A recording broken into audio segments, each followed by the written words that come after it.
We're excited about this upcoming football season. The guys reported in Monday, and I've started practice on Tuesday. So we've had made it through our 5-day acclimation period and had a really good first 5 days. Excited about a lot of the newcomers on both sides of the football. Thing I like about this year's football team is we've got a really good mix of some older guys that have played a lot of very productive, very good football with some younger guys that either hadn't had their opportunity yet or are new guys that are just getting here, but some guys that really have a lot of ability and are going to really help our football team. So, excited about getting going. It's still early in the preseason, got a long way to go. But, when you look at it, we're 3.5 weeks away from the first game of the year. Like the way the schedule sets up. We've got first 3 games at home, which is exciting. 2 of those first 3 games are conference games. It's always good to have your opener here at the house. And some other times maybe we've been on the road early, and this year we get to start off, right here at home in the friendly confines of Estes Stadium, and that's something that we're definitely excited about.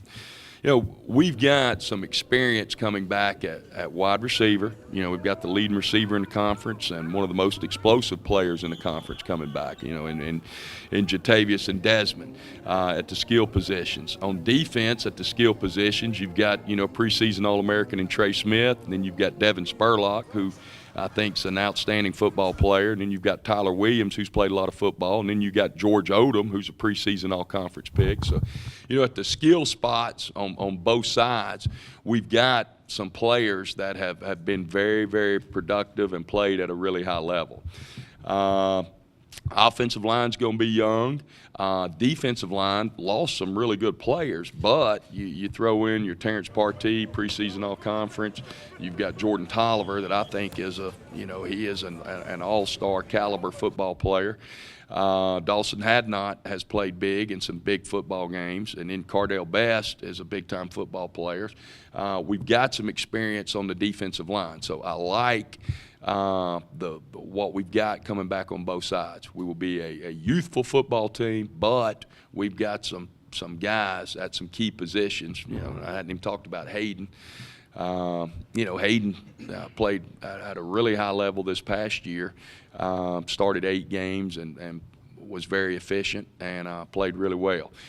Got some guys back at some key positions that have played. So we're excited about this upcoming year. Antoine, you start with Antoine. I did know about him. I had him in junior college, and what I did know about him is in the weight room, nobody's going to outwork that sucker. When you do the running, he's going to lay his heart out there. That he's going to give it everything he's got. And sometimes that's good enough. But he is going to lay it all out on the line. And then I think since he's been here, we've seen him do that in the weight room and in the off season. And I saw the guy play with he played the last 3 games of his year for me way back with a torn ACL. I mean, his ACL, hey, you got to have, it can't get any worse, coach. I'm gonna play, and then they can do surgery. And this is playing running back, So I know what he's got. And then, Darian I've seen go from 165, 168, 172, whatever he was, to a 195 or one. He's a bigger, he's a legit, he can definitely take the football inside. And I've seen flashes of Kelton all along. It's just he's got to stay healthy. I mean, Kelton can do some tremendous things at any point in time.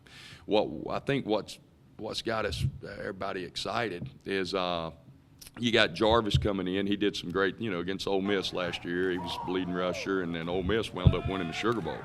And he scored touchdowns against a team that beat Alabama. He went up and down the field against a team that beat the #1 team in all the land. Then you've got a guy in Carlos Blackman that, on paper he's 225 and can really run, and he's got a lot of ability. Kier Crossley has already made some cuts that make you go, wow. I've seen Cox. I know what he can do. I know what Dez can do. I know what Jatavius. I've already seen them do that. I didn't know Blake. I knew Blake worked his behind off last year, and I knew Blake had a lot of ability until he went for 290 something against Lamar. Did you know what I'm saying? I did not know, but boom, once he did that, that's what's got me excited about this running back group. Is you see the potential to add some more playmakers to the group of playmakers that we've got. It's not that we can expand that cast and of guys that can put up some numbers like these. And have we done it yet? No, long way from there. But it's exciting knowing that that ability's back there and that those opportunities may come. We watched them work all summer, and those young men work extremely hard in the weight room, which lets you know that is, that is more than just ability, because ability only takes you so far. People, we say we're 3-4, right, but I mean we're about as 4-2-5 as you can get. We got 4 down linemen. We call that bandit. You can call him an outside backer if you want. He's a defensive end, 99, unless they go. And I don't want to tell everybody, what we do. Let them figure it out. But I mean, we're about as multiple as you can get from 3-4 to 4-2. And that's the way. It's like Coach says. You can call it